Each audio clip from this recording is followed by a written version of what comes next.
Menteri Ekonomi YB Rafizi Ramli memberitahu Dewan Rakyat bahawa golongan bukan Melayu atau bukan Bumiputera tidak mendaftar di dalam sistem padu kerana kebanyakan mereka tidak pernah menerima bantuan.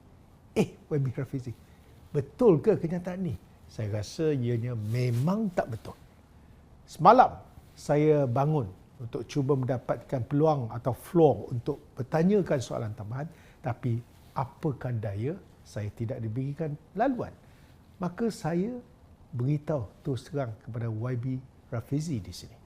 YB, mereka yang tidak mendaftar dalam sistem padu tanpa mengira sama ada Bumiputera atau bukan Bumiputera adalah disebabkan nombor satu, tidak yakin dengan keselamatan penyimpanan data padu.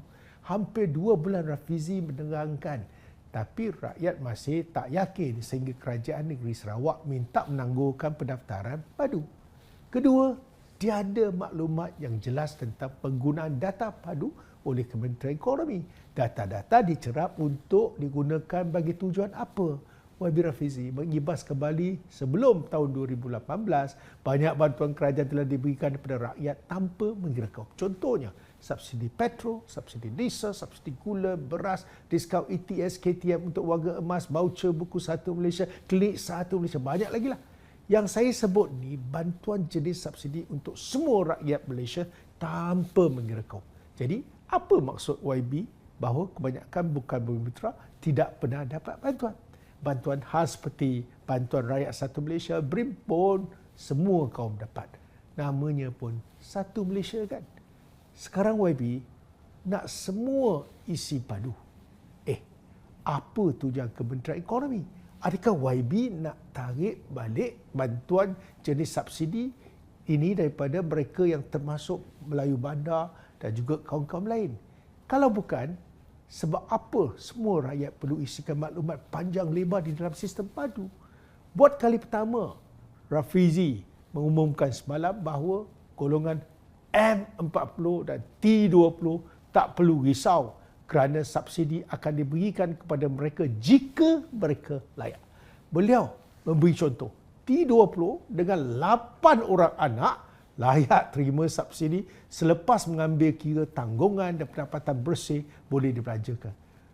Rafizi juga umumkan subsidi akan diberikan kepada B40 dan M40 yang kini digelar B80. Tiba-tiba ini pula takrifan B80. Sekejap. Berapa ramai keluarga T20 di Malaysia mempunyai 8 orang anak pada zaman ini? Bro, ada 8 orang anak ke Melayu sekarang? Tak ada tu, mana ada? Dulu ada, sekarang mana ada lagi? Itulah jawapan. Kenapa penerangan tidak diberikan lebih awal dan umumkan kriteria ini pada awal Januari ketika padu diluncurkan?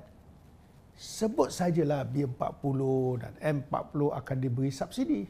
Habis. Manakala T20 dengan pendapatan bulanan RM15,000 dan 8 orang anak baru layak menerima bantuan atau subsidi. Maka mereka yang berpendapatan RM15,000 sebulan yang hanya mempunyai 2 orang anak tidak layak terima subsidi dan mereka terus tak payah mendaftar dalam padu. Beres. Satu lagi perkara yang penting ialah, adakah konsep pendapatan bersih boleh dibelanja merupakan formula yang tepat? Video saya sebelum ini pernah memberi contoh 2 orang yang mendapat gaji yang sama, tetapi orang yang boros berbelanja akan mempunyai kelebihan atau advantage mendapat subsidi berbanding dengan seorang lagi yang berjimat cepat. Formula ini tepat ke YB Rafizi? Bagaimana pula dengan pekali lokaliti? Janganlah samakan pendapatan bulanan RM15,000 mereka yang menetap di Kuala Lumpur dan Jeli. Bagaimana formula lokaliti atau pekali berdasarkan lokaliti boleh diterbitkan? Kalau faktor lokaliti diambil kira, sudah semestinya Kementerian Ekonomi mengetahui pekalinya sekarang. YB Rafizi, ramai yang tidak mendaftar dalam sistem padu termasuk Bumiputera dan bukan Bumiputera adalah disebabkan isu keselamatan dan juga kebocoran data. Saya setuju dengan pendirian Kerajaan Sarawak berhubung perkara ini, begitu juga dengan kenyataan Menteri Sarawak yang kata daftar padu ini ibarat bogelkan diri sendiri atau telanjangkan diri sendiri. Apakah data-data yang perlu diisi? Nama, IC, alamat, pendapatan, pinjaman, maklumat bank, maklumat ahli keluarga. Sekiranya berlaku kebocoran, siapa paling gembira? Penjenayah cyber scammer. Maklumat peribadi yang bocor seperti maklumat keluarga, pendapatan, alamat bagaikan harta karun bagi scammer untuk menjerat dan menipu rakyat Malaysia. Tak pernah kena godam atau hack ke? Baik YB Rafizi tanya Menteri Belia dan Sukan, tanya beliau tentang aplikasi cloud yang telah digodam pada Sabtu lepas, 16 Mac 2024. Tanya juga Menteri Komunikasi tentang apa yang berlaku pada 25 Disember 2022 berkenaan dengan 7.2 juta maklumat SPR. Bolehkah YB Rafizi berjanji secara peribadi, beri jaminan 100%, tiada kemungkinan langsung maklumat-maklumat padu yang merangkumi hampir semua data peribadi rakyat dalam satu tempat ini kena hack atau kena godam atau bocor? Semalam YB Rafizi sendiri mendedahkan terdapat 2 juta cubaan penggodam atau hackers dari luar negara untuk menceroboh sistem padu. Ya, kita bersyukur kerana setakat ini menurut Menteri hackers belum berjaya. Tetapi risikonya tetap ada. Bayangkan 2 juta cubaan hackers ini merupakan risiko yang sangat tinggi. Memang patut pun rakyat rasa bimbang. YB, apa yang saya katakan ini semata-mata ikhlas untuk menjaga kepentingan rakyat. Di sini saya cadangkan apa yang terbaik untuk rakyat dan Kementerian YB. Pertama, tak perlu kumpul semua data individu dalam satu tempat kerana isu keselamatan. Tak boleh ke sekadar naik taraf atau kemaskini data di dalam sistem e-Kasih? Bukankah ini sudah memadai? Kedua, LHDN, JPN, Bank, KWSP, SPR, KKM dan sebagainya memang ada maklumat rakyat. Sekiranya kebocoran di satu tempat, maklumat lain masih lagi terselamat. Don't put all eggs in one basket. Jangan letak semua telur dalam satu bakul. Sekali jatuh, habis berpecah. Jangan sesekali tarik balik bantuan subsidi yang sebelum ini diberikan kepada semua rakyat tanpa mengira kaum. Contohnya subsidi petrol.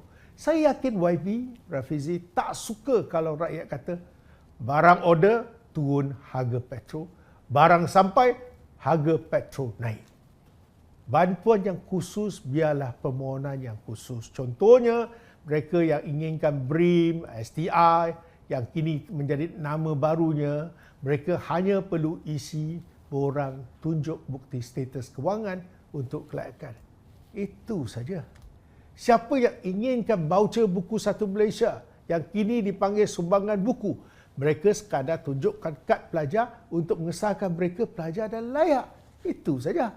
Siapa yang nak diskaun 50% KTM untuk warga emas, dia tunjukkan kad pengenalan. Bukankah lebih baik? Kenapa pula nak minta semua data dan simpan dalam satu tempat, iaitu padu? YB, fikir-fikirkanlah. YB, kalau orang isi silap dalam padu macam mana? Ada compound ke kena masuk penjara ke apa? Ini kena tanya Rafizi lah. Dia boleh jawab. Itulah kebimbangan rakyat. Mesti ketahui apa risikonya dan sekiranya tak betul, apa akan terjadi. Kalau tak ada penjara ke, tak ada compound ke, boleh kita tipu kan? Itu pun saya tak boleh jawab. Pasal saya pun tak tahu kenapa maklumat yang diperlukan terlalu banyak. Bukan sekadar nak tentukan siapa dapat subsidi.